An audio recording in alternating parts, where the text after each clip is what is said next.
President हैं defence and Clifton community. Pakistan का जो कैपिटल है वो बिज़नेस कैपिटल जो है वो कराची है।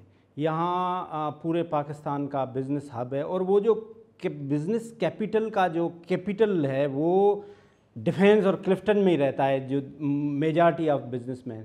आप इनके लिए एज अ कम्युनिटी क्या सर्विसेज कर रहे हैं, आपको इस वक्त क्या फैसिलिटीज़ दी गई हैं, आपको क्या मसाइल है? बहुत शुक्रिया हुसैन भाई मौका देने के लिए, और दूसरा शुक्रिया मुराद भाई CPK के लिए। देखिए, आपने जो सवाल पूछे है तो बड़ा तफसील तलब है। मेरे ख्याल प्रोग्राम का वक्त नहीं होगा इतना, क्योंकि इनका जो कम्युनिटी पुलिसिंग का जोग्राफिकल एरिया पूरा कराची है।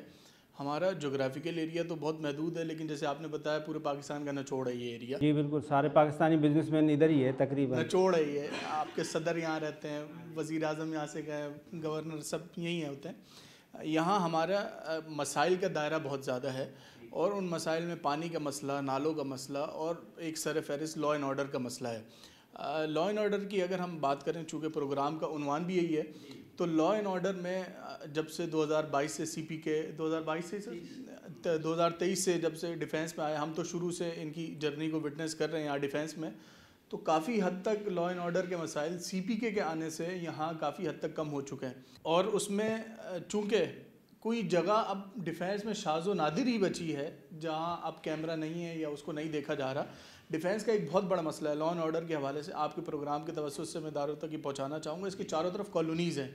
अगर आप फ़ेज़ 7 एक्सटेंशन देखें, क़यूमाबाद है, फ़ेज़ 1 देखें, अख्तर कॉलोनी, आज़म बस्ती है। अगर आप फ़ेज़ 2 में देखें तो दिल्ली कॉलोनी, पंजाब कॉलोनी, जमहूरिया कॉलोनी, रेलवे कॉलोनी। फिर अगर आप फ़ेज़ 5 में चले जाएँ तो नीलम कॉलोनी, शाह रसूल कॉलोनी। तो ये चारों तरफ जो आपकी कॉलोनीज़ हैं, आपके एंट्री एग्ज़िट के रास्तों की तादाद को बढ़ाती हैं।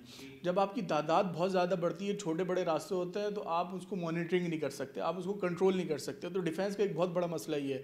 हमने इदारों के साथ, उसमें CPK भी इन्वॉल्व है, ये CPK यहाँ DHA की सिक्योरिटी में भी शामिल है, तो हमने बड़ी उनको तजावीज़ दी, और 2022 से ये शुरू हुआ कि एंट्री एग्ज़िट के रास्तों को महदूद किया जाए। जब महदूद होंगे तो उसको कंट्रोल करना आसान होगा, और उस पे जो महदूद हैं फिर उसमें CPK के कैमरे मौजूद हैं, फिर वहाँ पे पुलिस की नफरी आएगी, विजिलेंस आएगी, तो वो काम करना आसान हो जाएगा।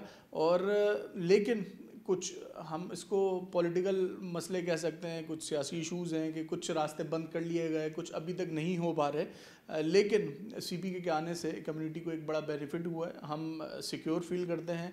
अब किसी को मसला हो, जैसे उन्होंने बताया कि किसी को मसला SHO को मसला होता है, वो फील्ड में नहीं भागता, पहले कैमरे में भागता है। तो किसी रेजिडेंट को मसला होता है, हमसे पूछते हैं यार इशू हो गया, तो हम कहते हैं भाई फ़लाना थाने में चले जाएँ, आपकी वीडियो निकल आएगी, पहले आप ट्रेस कर लेंगे आपका इशू क्या है, आपका कल्प्रेट क्या है, तो वो उसको ट्रेस करते हैं, और उस वजह से हमारे लॉ एंड ऑर्डर का मसला काफ़ी हद तक हल हो चुका है।